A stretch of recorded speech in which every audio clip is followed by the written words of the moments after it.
So మనం quadratic equation continuation చూస్తున్నాం. So ఇప్పుడు డిస్క్రిమినెంట్స్ మీద ఈ కాన్సెప్ట్స్ మీద మనం ఇంతకుముందు ఆల్రెడీ కొన్ని ఫస్ట్ 2 కాన్సెప్ట్స్ ఆల్రెడీ డిస్కస్ చేసాము. సో ఇంకా రిమైనింగ్ సో అక్కడ మొత్తం ఒకేసారి చెప్పకుండా గ్యాప్ తీసుకొని చెప్తున్నాను. ఒకేసారి చెప్పినా కూడా కొద్దిగా ఇబ్బంది పడతారని. సో అప్పుడు కొద్దిగా మీకు క్లారిటీ వచ్చి ఉంటుంది, లేకపోతే కొద్దిగా కన్ఫ్యూజన్ ఇంకా ఉండొచ్చు. సో కొద్ది గ్యాప్ తీసుకొని తీస్తే మీకు ఆ పర్ఫెక్షన్ వస్తుంది. కాబట్టి సో ఇప్పుడు కొద్ది గ్యాప్ తీసుకొని సో మళ్ళీ ఆ కాన్సెప్ట్స్ మీద ఇంకా వాటికి అడిషనల్ ఇంకా 3 కాన్సెప్ట్స్ మనం డిస్కస్ చేస్తున్నాం. సో ఇక్కడ D1 D2 discriminants of the 2 quadratic equations. 2 different quadratic equations ఉన్నాయి. వాటి discriminants one of the quadratic equation discriminant D1 అయితే ఇంకో క్వాడ్రాటిక్ ఈక్వేషన్ డిస్క్రిమినెంట్ D2 అన్నాడు. Next coefficients real coefficients. So coefficients real అయితే ఒకవేళ complex route ఉంటే దాని conjugate కూడా రూట్ ఉంటుంది. దెన్ సో ఇప్పుడు nature of the roots of the quadratic equation following these conditions. ఈ కండిషన్స్ యూజ్ చేసుకుని ఆ 2 క్వాడ్రాటిక్ ఈక్వేషన్ యొక్క రూట్స్ గురించి మనము డిస్కస్ చేయాలి ఇప్పుడు. సో ఫస్ట్ కండిషన్ చూద్దాం. D1 plus D2 greater than or equal to 0. D1 అంటే ఫస్ట్ క్వాడ్రాటిక్ డిస్క్రిమినెంట్, D2 అంటే second quadratic equation discriminant. So మీరు ఇవన్నీ బట్టి పట్టద్దు, థింక్ చేయాలి. ఆ థింక్ చేసుకుంటే మీ నాలెడ్జ్ కూడా ఇంప్రూవ్ అవుతుంది. సో చూడండి ఎలా డిస్కస్ చేస్తున్నాము. సో రెండింటిని యాడ్ చేస్తున్నాను. సమ్ పాజిటివ్ అని అవ్వాలి, 0 అని అవ్వాలి. ఖచ్చితంగా రెండింటిని యాడ్ చేసినప్పుడు సమ్ పాజిటివ్ కానీ 0 కానీ ఎప్పుడు వస్తుంది? రావాలంటే ఖచ్చితంగా ఒకటన్నా పాజిటివ్ ఉండాల్సిందే. అవునా కాదా? ఖచ్చితంగా మినిమం ఒకటన్నా పాజిటివ్ ఉండాలి. అంటే ఒకటి కూడా పాజిటివ్ కాకుండా సమ్ పాజిటివ్ అవుతుందా? లేదంటే సమ్ 0 అవుతుందా? అంటే 2 నెగిటివ్ సమ్ ఎక్కడ పాజిటివ్ అవుతుందా? కాదు. ఖచ్చితంగా అట్లీస్ట్ వన్ ఆఫ్ దెమ్ అన్న మీకు పాజిటివ్ ఉండాలి. అంటే 2 పాజిటివ్ అట్లీస్ట్ అంటే ఏంటి? Minimum condition. అంటే ఇప్పుడు D1 plus D2 greater than or equal 0 అంటే అట్లీస్ట్ ఒకటి పాజిటివ్ ఉండి ఇంకోటి నెగిటివ్ ఉన్నా సమ్ ఏమవుతుంది? పాజిటివ్ అవుతుంది. లేదంటే బోత్ పాజిటివ్ ఉన్నా ఆ కండిషన్ సాటిస్ఫై అవుతుంది. లేదు అంటే 2 జీరోలు ఉన్నా కూడా సమ్ ఏమవుతుంది? 0 వస్తుంది. లేదంటే ఒకటి 5 ఉండి ఇంకోటి -5 ఇలా ఉన్నా ఓకే. సో ఇక్కడ ఏంటంటే D1 D2లో ఇప్పుడు ఈ అన్ని 4 కండిషన్ చూస్తే D1 D2లో ఒకటన్నా కూడా అట్లీస్ట్ ఒకటన్నా greater than or equal to 0 అవ్వాలి. అంటే అట్లీస్ట్ ఒకటన్నా greater than or equal to 0. 2 జీరోలు ఉన్నా ఓకే. ఇక్కడ ఏంటి? 2 జీరోస్. ఇంకా రిమైనింగ్ కండిషన్ ఎక్కడ చూసినా కూడా సో ఇక్కడేమో బోత్ D1 D2 పాజిటివ్ ఉంది, ఇక్కడ ఒకటే పాజిటివ్ ఉంది, ఇక్కడ ఒకటే పాజిటివ్ ఉంది, ఇక్కడ 2 కూడా జీరోస్ ఉన్నాయి. కాబట్టి మీకు ఈ కండిషన్ సాటిస్ఫై అవ్వాలంటే D1 D2లో at least one of them greater than or equal to 0 ఉండాలి. చూడండి ఇందులో అట్లీస్ట్ ఒకటన్నా greater than or equal to 0 ఉందా? అట్లీస్ట్ ఒకటి కూడా greater than or equal to 0 లేకుండా అంటే బోత్ నెగిటివ్ ఉంటే ఆ కండిషన్ సాటిస్ఫై అవుతుందా? Greater than or equal to 0 అవుతుందా? అవ్వదు. సో ఈ కండిషన్ సాటిస్ఫై అవ్వాలంటే at least one of D1 D2 greater than or equal to 0 ఉండాలి. అంటే బోత్ పాజిటివ్ ఉన్నా నో ప్రాబ్లం. మినిమం ఒకటన్నా greater than or equal to 0 ఉండాలి. సో ఒకటన్నా greater than or equal to 0 ఉంటే అప్పుడు డిస్క్రిమినెంట్ గ్రేటర్ దెన్ 0 అయితే real roots and distinct. Discriminant equal to 0 అయితే డిస్క్రిమినెంట్ గ్రేటర్ దెన్ 0 అయితే ఏంటి? Roots real and distinct. Discriminant equal to 0 అయితే roots real and equal అంటాం. రెండింటిని క్లబ్ చేసి రాస్తే రూట్స్ ఆర్ రియల్ అంటాం. Roots are real. ఇక్కడ రూట్స్ ఆర్ రియల్. మళ్ళీ దీన్ని స్ప్లిట్ చేసాం. Greater than 0 or equal to 0. Greater than 0 అయితేనేమో రూట్స్ రియల్ అండ్ డిస్టింక్ట్. ఇక్కడ ఈక్వల్ టు 0 అయితే రూట్స్ రియల్ అండ్ ఈక్వల్. రెండిట్లో ఇంటి కామన్. ఇందులో రియలే, అందులో కూడా రియలే. ఇందులో రియల్ అండ్ ఈక్వల్, అందులో రియల్ అండ్ అన్ఈక్వల్. సో ఇండివిజువల్గా చెప్తేనేమో ఇక్కడ రూట్స్ రియల్ అండ్ డిస్టింక్ట్ అంటాం, ఇక్కడ రూట్స్ రియల్ అండ్ ఈక్వల్ అంటాం. రెండింటిని క్లబ్ చేస్తే రూట్స్ ఆర్ రియల్ అంటాం. రూట్స్ రియల్ అంతే కదా. ఇందులో అయినా రూట్స్ ఏంటి? రియల్. కాబట్టి at least one of them greater than or equal to 0 అయితే at least one of the equation has real roots ఉంటాయి. At least one of them has real roots. Next second point, d1 plus d2 negative. ఖచ్చితంగా ఒకటన్నా negative ఉండాల్సిందే. ఒక్కటి కూడా negative లేకుండా answer negative అవ్వదు. అంటే ఒకటి నెగిటివ్ ఉండి నెగిటివ్ క్వాంటిటీ మోర్ ఉండాలి పాజిటివ్ కంటే, లేదంటే బోత్ నెగిటివ్ ఉండాలి. అంటే d1 d2లో ఏంటి, ఒకటి నెగిటివ్ ఉండి దాని క్వాంటిటీ పాజిటివ్ కంటే మోర్ ఉన్నా సమ్ ఏమవుతుంది, నెగిటివ్ అవుతుంది. బోత్ నెగిటివ్ ఉన్నా కూడా సమ్ ఏమిటి, నెగిటివ్ అవుతుంది. కాబట్టి ఇక్కడ మనకి అర్థమవుతుంది ఏంటంటే d1 d2లో ఇక్కడ కానీ చూస్తే మినిమం ఒకటన్నా నెగిటివ్ ఉండాల్సిందే. సో మినిమం ఒకటి కూడా నెగిటివ్ లేకుండా, d1 d2లో ఒకటి కూడా నెగిటివ్ లేకుండా సమ్ నెగిటివ్ వస్తుందా? అంటే రెండు పాజిటివ్ తీసుకుంటే సమ్ నెగిటివ్ వస్తుందా? రెండు జీరోలు తీసుకుంటే వస్తుందా? సమ్ము నెగిటివ్ రావాలంటే మినిమం ఒకటన్నా నెగిటివ్ ఉండాల్సిందే. So at least one of the discriminant ఏం కావాలి, లెస్ దాన్ 0 అవ్వాలి. మరి at least one of them quadratic equation discriminant less than 0 అయితే అప్పుడు at least one of the quadratic equation has imaginary roots ఉంటాయి. ఎందుకంటే at least one of quadratic equation discriminant ఏమైంది, less than 0. So discriminant less than 0 అయితే ఏంటి, imaginary roots కదా. కాబట్టి at least one of the equation has imaginary roots in second point. Next third పాయింట్కి వద్దాం. కాబట్టి ఇంకో పాయింట్ యాడ్ చేసుకోండి, d1 plus d2 greater than 0. So ఇక్కడ 0 కూడా కాదు, గ్రేటర్ దాన్ 0. అప్పుడు d1 d2లో ఏంటి, d1 d2లో మినిమం ఒకటన్నా పాజిటివ్ ఉండాలి.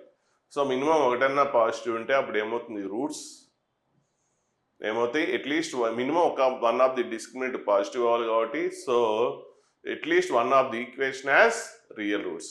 ఇంతకుముందు చెప్పిన పాయింట్ అది కూడా. సో నెక్స్ట్ ఇప్పుడు ఇది చూద్దాం, third one, d1 d2 product negative. రెండు నెంబర్స్ని మల్టిప్లికేషన్ చేస్తే నెగిటివ్ వచ్చింది అంటే ఎప్పుడు వస్తుంది, ఒకటి పాజిటివ్ ఉండాలి, ఇంకొకటి ఖచ్చితంగా నెగిటివ్ ఉండాలి. ఖచ్చితంగా ఒకటి పాజిటివ్ ఉండాల్సిందే, ఖచ్చితంగా ఒకటి నెగిటివ్ ఉండాల్సిందే. ఇంకా వేరే ఛాన్సెస్ లేవు. బోత్ నెగిటివ్కి ఛాన్స్ లేదు. బోత్ నెగిటివ్ అయితే ప్రొడక్ట్ నెగిటివ్ అవ్వదు. బోత్ పాజిటివ్కి లేదు. వన్ ఆఫ్ దెమ్ 0 అయినా కూడా లేదు. వన్ ఆఫ్ దెమ్ 0 అయితే ప్రొడక్ట్ ఏమవుతుంది, 0 అవుతుంది. కాబట్టి ఇక d1 d2 లెస్ దాన్ 0 అవ్వాలంటే ఖచ్చితంగా వన్ ఆఫ్ దెమ్ పాజిటివ్ ఉండాలి, అదర్ వన్ నెగిటివ్ ఉండాలి. కాబట్టి one of the discriminant positive, one of the other discriminant is negative అయితే one of the quadratic equation discriminant positive కాబట్టి దానికి రియల్ రూట్స్ ఉంటాయి. రెండో దాని డిస్క్రిమినెంట్ నెగిటివ్ కాబట్టి దానికి ఇమాజినరీ రూట్స్ ఉంటాయి. కాబట్టి ఆ క్వాడ్రాటిక్ ఈక్వేషన్లో one of the equation has real roots and other equation discriminant negative అయింది కాబట్టి other one has imaginary roots. Other one has imaginary roots. Next ఇప్పుడు ఫోర్త్ పాయింట్కి వస్తే, ఈ ప్రొడక్ట్ పాజిటివ్ అయింది. ప్రొడక్ట్ ఎప్పుడు పాజిటివ్ అవుతుంది, బోత్ పాజిటివ్ ఉన్నా పాజిటివే, బోత్ నెగిటివ్ ఉన్నా కూడా పాజిటివే ప్రొడక్ట్. అంటే బోత్ డిస్క్రిమినెంట్స్ పాజిటివ్ అయితే అప్పుడు both equation has real roots. ఒకవేళ బోత్ డిస్క్రిమినెంట్స్ నెగిటివ్ అయితే అప్పుడు both equation has imaginary roots. కాబట్టి ఇక్కడ ఇది పాజిటివ్ అవ్వాలంటే ప్రొడక్ట్ బోత్ పాజిటివ్ ఉన్నా ఓకే, సో బోత్ నెగిటివ్ ఉన్నా ఓకే. మరి బోత్ పాజిటివ్ అయితే both equation has real roots, both negative అయితే both equations has imaginary roots or non real roots. Imaginary roots అంటే నాన్ రియల్ అంటే real కాదు, real కాదంటే అప్పుడు ఏంటి, ఇమాజినరీ ఆర్ ఇమాజినరీ రూట్స్ అయినా అనొచ్చు. నెక్స్ట్ లాస్ట్ పాయింట్కి వస్తే, d1 d2 ప్రొడక్ట్ 0 అంటే ఖచ్చితంగా ప్రొడక్ట్లో ఒక ప్రొడక్ట్ 0 అయిందంటే అట్లీస్ట్ వన్ ఆఫ్ దెమ్ 0 ఉన్నా ఓకే, బోత్ 0 ఉన్నా okay. So at least one of them discriminant 0 అయితే, డిస్క్రిమినెంట్ 0 అయితే రూట్స్ ఏమవుతాయి, రియల్ అండ్ ఈక్వల్ అవుతాయి. కాబట్టి at least one of the discriminant 0 అయితే at least one of the quadratic equation has roots real and equal. At least one of the quadratic equation has equal roots, equal and real and equal అంటాం. So at least one of the quadratic equation has real roots. ఒకవేళ both discriminants zero అయితే both quadratic equation has real roots. So at least ఒకటన్నా zero ఉండాలి. At least ఒకటన్నా zero అంటే at least one of the quadratic ఈక్వేషన్కి ఏమొస్తుంది, roots real and equal. So ఇట్లా problems వచ్చినప్పుడు ఈ వేలో థింక్ చేయాలి. సో ఇవన్నీ ఎక్కడా కూడా గుర్తుపెట్టుకోవద్దు. సో ఈ వేలోనే మీరు థింక్ చేసి డౌట్ ఉంటే ఎగ్జాంపుల్స్ తీసుకోవడం. అంటే సపోజ్ ఇది నెగిటివ్, పాసిబిలిటీస్ ఏంటి, ఒకటి పాజిటివ్ ఒకటి నెగిటివ్, బోత్ నెగిటివ్, అంతే, ఇంక వేరే పాసిబిలిటీస్ లేవు. కాబట్టి వన్ ఆఫ్ ది డిస్క్రిమినెంట్ ఖచ్చితంగా నెగిటివ్ అవ్వాల్సి, at least one of them, at least minimum both negative ఉన్నా పర్లేదు. So as minimum condition, minimum ఏంటి, at least one of them quadratic equation has imaginary roots. ఎందుకంటే at least one of the quadratic discriminant ఏమవుతుంది, negative అవుతుంది. కాబట్టి at least one of the equation has imaginary roots. At least both negative అయితే both has imaginary. So next ఇప్పుడు ఈ question చూస్తే a plus b plus c equal to 0 అని ఇచ్చాడు.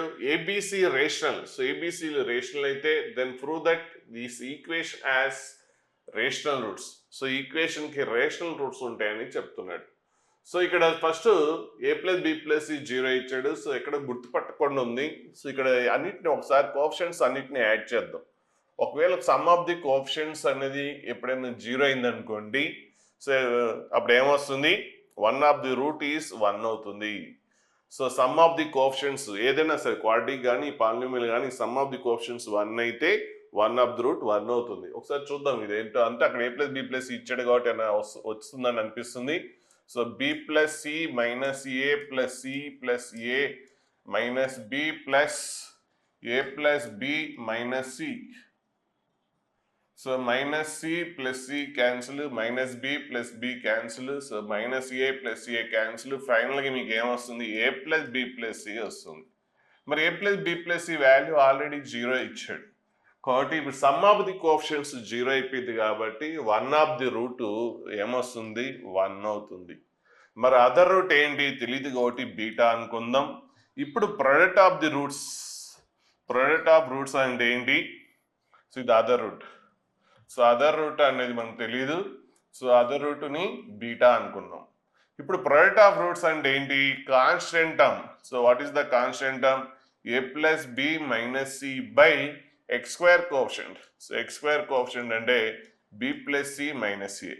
ఇప్పుడు one of the root alpha అనేది 1 రాసేసేయండి. సో అప్పుడు బీటా వస్తుంది. సో బీటా అనేది ఏంటి, A plus B minus C B plus C minus A. ఇప్పుడు సెకండ్ రూట్ బీటా ఏంటి, సో సెకండ్ రూట్ వచ్చేసింది బీటా అంటే ఏ plus B minus C by b plus C minus a. So ఇప్పుడు వాడు ఏమన్నాడు, రేషనల్ అన్నాడు. ఏబిసి రేషనల్ అయితే ఆ రేషనల్స్ని యాడ్ చేసిన సబ్ట్రాక్ట్ చేసిన రేషనలే వస్తుంది. అలాగే డినామినేటర్ కూడా రేషనల్ అవుతుంది. ఒక రేషనల్ నెంబర్ని ఒక రేషనల్ నెంబర్ పెట్టి డివైడ్ చేస్తే రేషనలే వస్తుంది. ఎప్పుడు ఇర్రేషనల్ అంటే రూట్స్ రావాలి, కానీ రూట్స్ వచ్చే ఛాన్స్ ఉంది. ఇర్రేషనల్ రావాలంటే రూట్ రావాలి, రూట్ వచ్చే ఛాన్స్ ఉంది. ఎందుకంటే ఏ రేషనల్ నెంబర్ని యాడ్ చేసిన రూట్స్ ఎలా వస్తుంది, రాదు కదా. Rational numbers a rational numbers add చేసినా సబ్ట్రాక్ట్ చేసినా రేషనలే వస్తుంది. అలాగే కాబట్టి న్యూమరేటర్ రేషనల్, డినామినేటర్ కూడా రేషనలే. కాబట్టి రేషియో కూడా రేషనలే అవుతుంది. కాబట్టి రూట్స్ రేషనల్ రూట్స్ అనొచ్చు. ఒక్కోసారి అట్లా కాకుండా బీటా వాల్యూ అడగచ్చు. సో ఇది కానీ ఆన్సర్ బీటా వాల్యూ ఇది ఉండకపోవచ్చు. సో బీటా వాల్యూ ఇది ఉంది వచ్చేస్తుంది, కానీ ఆన్సర్ ఇది ఉండకపోవచ్చు. మరి ఆన్సర్లో ఇది లేదు అంటే కొద్ది మాడిఫై చేయొచ్చు. ఒక కండిషన్ ఇచ్చాడు అక్కడ, A plus B plus C equal to 0 అని. మరి A plus B plus C 0 అయితే A plus B equal to ఏమవుతుంది, మైనస్ సి అవుతుంది. అంటే దీన్ని సింప్లిఫై చేయొచ్చు. ఏ ప్లస్ బి బదులు మీరు ఏం రాయొచ్చు, మైనస్ సి, ఆల్రెడీ అక్కడ మైనస్ సి. అలాగే నెక్స్ట్ ఏ ప్లస్ బి ప్లస్ సి అంటే బి ప్లస్ సిని లెఫ్ట్ సైడ్ నుంచి ఏని రైట్ సైడ్ తీసుకెళ్ళండి. ఏ ప్లస్ బి ప్లస్ సి 0 అంటే బి ప్లస్ సి ఏమవుతుంది, ఏ అనేది రైట్ సైడ్ వెళ్ళింది, సారీ మైనస్ ఏ. కాబట్టి ఇక్కడ బి ప్లస్ సి బదులు మైనస్ ఏ రాయొచ్చు. సో ఇక్కడ ఆల్రెడీ బై మైనస్ ఏ ఉంది అంటే minus 2c by minus 2a. So minus 2 minus 2 cancel అయిపోయి సో అదర్ రూట్ ఏంటి C/A అంటే అదర్ రూట్ మనకి ఇది వచ్చింది కానీ ఆన్సర్లో అది ఉండకపోవచ్చు, ఆన్సర్లో ఇది ఉండకపోవచ్చు. సో దీన్ని సింప్లిఫై చేస్తే అంటే ఆ ఇచ్చిన కండిషన్ వాడుకుంటే అదర్ రూట్ ఏమైంది C/A అయింది. ఇప్పుడు CAలు రెండు కూడా ఏంటి రేషనలే. ఒక రేషనల్ నెంబర్ని ఇంకొక రేషనల్ నెంబర్ పెట్టి డివైడ్ చేస్తే రేషనలే వస్తుంది. ఒక అంటే రేషనల్ నెంబర్ అంటే మీ ఇష్టం వచ్చిన నెంబర్ ఇంకో రేషనల్ నెంబర్ పెట్టి డివైడ్ చేస్తే రూట్స్ ఎలా వస్తాయి రాదు కదా, రూట్స్ రావు. ఇరేషనల్ రావాలంటే రూట్స్ రావాలి కానీ రేషనల్ బై రేషనల్ ఆల్వేస్ రేషనలే వస్తుంది. అంటే ఇరేషనల్ రావాలంటే రూట్ రావాలి. ఒకటి కూడా రూట్ లేకుండా ఒక నెంబర్ని ఇంకో నెంబర్ డివైడ్ చేస్తే రూట్ ఎక్కడి నుంచి వస్తుంది రాదు కదా. కాబట్టి రేషనల్ బై రేషనల్ రేషనలే వస్తుంది. కాబట్టి రూట్స్ ఆర్ రేషనల్ అనొచ్చు. సో అట్లా కాకుండా ఆప్షన్స్లో what is the other root అని ఇచ్చి ఆన్సర్ C/A ఇవ్వచ్చు. సో మీకు అదర్ రూట్ ఇది వస్తుంది, ఇక్కడ ఆగిపోతారు. ఇక్కడ ఆ కండిషన్ ఇచ్చిన కండిషన్ వాడుకుంటే దాన్ని ఎక్స్టెండ్ చేస్తే సో అదర్ రూట్ ఏమైంది C/A అలా ట్విస్ట్ చేయొచ్చు ఆన్సర్లో. అంటే రేషనల్ అనకుండా what is the other root అని C/A ఇవ్వచ్చు. మీకు ఇది వచ్చింది రాలే కదా అని వదిలేస్తుంటారు. సో అట్లా ఎండ్ వరకు ట్రై చేయాలి, ఇచ్చిన కండిషన్స్ వాడుకుంటే సో మీకు అది వచ్చేస్తుంది. సో నెక్స్ట్ ఇప్పుడు ఈ క్వశ్చన్ చూద్దాం. If the roots of the equation of quadratic equation roots are equal అన్నాడు, రూట్స్ ఈక్వల్ అన్నాడు అంటే ఒక రూట్ తెలిస్తే అదర్ రూట్ తెలిసినట్టే. చాలా మంది ఏం చేస్తారు రూట్స్ ఆర్ ఈక్వల్ అనగానే డిస్క్రిమినెంట్ జీరో, డిస్క్రిమినెంట్ కనుకొని డిస్క్రిమినెంట్ జీరోకి ఈక్వేట్ చేస్తారు. వస్తుండొచ్చు కానీ క్యాలిక్యులేషన్ హెవీ వస్తుంది. ఇంతకుముందు కూడా మనం ఒక క్వశ్చన్ చేసాం. సో డిస్క్రిమినెంట్ కనుకొని చేస్తే అంటే ఏంటి రూట్ ఆఫ్ B², B అంటే ఏంటిది అంతా -4AC 4 ఇంటూ ఇది ఇంటిది ప్రొడక్ట్ చేసి సింప్లిఫై చేసి అంతా చేయాలి. సో అంత కాంప్లికేటెడ్. సో అంటే కాలని ఇస్తాడు అంటే రూట్స్ ఆర్ ఈక్వల్ అనగానే రూట్స్ ఈక్వల్ అయితే ఏంటి డిస్క్రిమినెంట్ జీరో కావాలని మీ టైం వేస్ట్ చేయాలనే ఇస్తాడు. సో మీ డిస్క్రిమినెంట్ కనుక్కోవాలనే చూస్తాడు ఆడు. అంటే డిస్క్రిమినెంట్ అంటే B² -4AC రాసి జీరో వేస్తారు. B బదులు ఇది రాస్తారు, A బదులు ఇది రాస్తారు, C బదులు ఇది రాస్తారు, సింప్లిఫై చేస్తారు. సో హెవీ క్యాలిక్యులేషన్ వస్తుంది. ఇక్కడ సరిగా అబ్జర్వ్ చేస్తే సమ్ ఆఫ్ ది కోఎఫిషియెంట్స్ 0 అవుతుంది. ఆ పాయింట్ పట్టుకుంటే ఈజీ అవుతుంది, లేకపోతే చాలా కాంప్లికేటెడ్ అవుతుంది, టైం ఎక్కువ అవుతుంది. చూడండి ఇక్కడ AB కోఎఫిషియెంట్స్ -AC, నెక్స్ట్ ఇదేంటి BC, B into -A -AB, next C into AC, C into -B -BC. So -BC plus BC -AB plus AB -AC plus AC cancel అయిపోయింది. So sum of the coefficients 0 అయిపోతే అప్పుడు one of the route ఏమవుతుంది 1 అవుతుంది. Other route ఏంటో తెలియదు కాబట్టి beta అనుకుందాం. So other root beta. కానీ ఇక్కడ ఒక పాయింట్ ఇచ్చాడు, రూట్స్ ఆర్ ఈక్వల్ అన్నాడు. రూట్స్ ఆర్ ఈక్వల్ అంటే మరి ఒక రూట్ 1 అయితే మరి రూట్స్ ఈక్వల్ అన్నాడు కాబట్టి క్వశ్చన్లో ఈ పాయింట్ అన్నాడు. ఇంతకుముందు క్వశ్చన్లో అలా అనలేదు కాబట్టి ఒక రూట్ బీటానే వదిలేసాం, అప్పుడు ప్రోడక్ట్ ఆఫ్ రూట్స్ వేసాం. కానీ ఇక్కడ రూట్స్ ఈక్వల్ అన్నాడు కాబట్టి ఒక రూట్ మీకు తెలిస్తే అదర్ రూట్ కూడా తెలిసినట్టే. ఇది 1 కాబట్టి అప్పుడు ఇది కూడా ఖచ్చితంగా 1 అవ్వాల్సిందే, ఎందుకంటే రూట్స్ ఆర్ ఈక్వల్ అన్నాడు కాబట్టి. సో ఇప్పుడు బోత్ రూట్స్ వచ్చేసినాయి. Okay, happy. So product of roots కనుక్కుందాం. ఎందుకు మరి ఇక్కడ ఏబిసి మధ్య రిలేషన్ అడుగుతున్నాడు, అందుకే చేస్తున్నాం. సో ప్రోడక్ట్ ఆఫ్ రూట్స్ అంటే constant term by x² coefficient. So అదేంటి A into B minus C. మరి బోత్ రూట్స్ 1 అయితే ప్రోడక్ట్ ఏమవుతుంది, బోత్ రూట్స్ 1 అయితే ప్రోడక్ట్ 1 అవుతుంది. ఒక్కోసారి రెసిప్రోకల్ రూట్స్ అంటే అప్పుడు కూడా ప్రోడక్ట్ ఏమవుతుంది 1 అవుతుంది. సో ప్రోడక్ట్ 1 ఎందుకు బోత్ రూట్స్ 1 కాబట్టి ప్రోడక్ట్ 1. ఇప్పుడు దీన్ని సింప్లిఫై చేసేయండి. AC minus BC, so denominator right side వెళ్ళిపోతే AB minus AC. So minus AC ఇటు వచ్చేస్తే AC ప్లస్ AC 2AC, ఈ BC అటు వెళ్ళిపోతే BC plus AB. Both sides ABC పెట్టి డివైడ్ చేస్తాను, అంటే ABC పెట్టి డివైడ్ చేస్తే ఇక్కడ. సో ABC పెట్టి డివైడ్ చేస్తే అప్పుడు ఏమొస్తుంది మీకు లెఫ్ట్ సైడ్ BC క్యాన్సిల్ అయిపోయి, సో AC క్యాన్సిల్ అయిపోతుంది. ఇక్కడ AC ఉంది కాబట్టి AC క్యాన్సిల్ అయిపోయి 2/B వస్తుంది. So 2/B. So right side BC by ABC అంటే బీసీ క్యాన్సిల్ అయిపోయి 1/a వస్తుంది, ప్లస్ ఏబీ క్యాన్సిల్ అయిపోయి ఏబీ బై ఏబీసీ అంటే ఏబీ క్యాన్సిల్ అయిపోయి 1/c వస్తుంది. సో మరి ఇదేంటి హెచ్పినేగా. సో మనకి 2b ఏబిసిఏ హెచ్పి అయితే వాటి రెసిప్రోకల్స్ ఎందులో ఉంటాయి, ఏపీలో ఉంటాయి. మరి ఏపీలో ఉన్నాయంటే అప్పుడు ఏం కావాలి, 2 into middle term equal to some of the extremes అవ్వాలి కదా. సో ఇవి హెచ్పి అయితే, హార్మోనిక్ ప్రోగ్రెషన్ అయితే వాటి రెసిప్రోకల్స్ ఏంటి, ఏపీ. సో ఏపీ అయితే అప్పుడు కండిషన్ ఏంటి, ఇదే కదా. మరి ఇదేంటి, సో దీన్ని బట్టి 1/a 1/b 1/c ఏపీ, ఎందుకంటే ఈ కండిషన్ సాటిస్ఫై అయింది కాబట్టి. మరి ఏపీ అయితే వీటి రెసిప్రోకల్స్ ఎందులో ఉంటాయి, హార్మోనిక్ ప్రోగ్రెషన్లో ఉంటాయి. సో కాబట్టి ABCR prove that ABCR in HP అన్నాడు కాబట్టి సో హెచ్పి. లేదంటే ఒక సో ఏమడుగుతాడంటే రిలేషన్ ఏబిసి మధ్య రిలేషన్ అడగచ్చు. సో ఇది వచ్చింది కాబట్టి ఏబిసి మధ్య రిలేషన్. సో దీన్ని ఎల్సిఎం చేస్తే 2/b ఈక్వల్ టు దీన్ని ఎల్సిఎం చేస్తే a+c/ac. సో ఇప్పుడు క్రాస్ మల్టిప్లికేషన్ చేస్తే 2ac. సో లేదంటే ఇట్లా ఉండొచ్చు ఆన్సర్. ఎలా ఉంటుందంటే ఓకే క్రాస్ మల్టిప్లికేషన్ ఉంటే అట్లా కూడా ఒకటి ఉంటుంది, కాకపోతే ఆ ఆన్సర్ ఇలా ఇవ్వచ్చు. దీన్ని రివర్స్ చేస్తే b/2 ఈక్వల్ టు అటు సైడ్ కూడా రివర్స్ చేస్తే అప్పుడు ఏంటి ac/a+c. ఈ 2 అటు వెళ్ళిపోయింది అనుకోండి, అప్పుడు b ఈక్వల్ టు ఏంటి 2ac/a+c. ఆన్సర్ ఇలా కూడా ఇవ్వచ్చు. సో అంటే ఏబిసి మధ్య రిలేషన్ అడగచ్చు. అప్పుడు b ఈక్వల్ టు ఏంటి 2ac/a+c.